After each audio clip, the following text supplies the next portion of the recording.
орындыққа бәрі отырып алыпты. Сосын әйтеуір бір Рахым? соған отыр. Жұмысқа барасың ба сен? Кел шай ішіп ал мына жерге. Рахым ба? Рахым жан жұмысқа шығып кетейін деп отыр. Рахымды көрген жоқпын.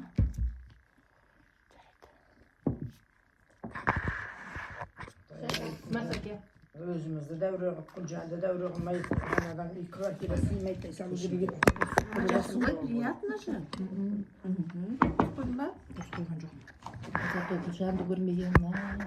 Әйтеуір помню сол кездегісін. Әжеге. Қазір ана жерге қоямын. Сара сендермен оқыды ма? Сара да бізбен оққан, иә. Астанада ғой ол. Астанада өгізі. Қыздары қандай күшті, қыздары қандай күшті деп. Студент кезде келетін қыздар ғой бұл. Мынау міне Өзбекстанға күйеуге тиіп кетіп, нем жаққа қалып қойды деп. Айттым, Қазақстанда қал деп, қалмады міне.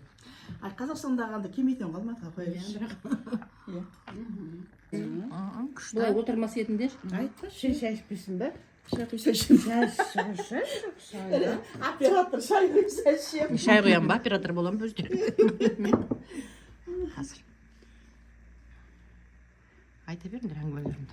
Жоқ, Сайка, сен ана жей қойып қойсайшы. Махматаға кеп, 22 мың. 18 түсінбей жатыр, қайда келдік деп, соны орысшалап түсіндіріп, қазақшасын айтып жатырмын, міне 40-ына келдік деп.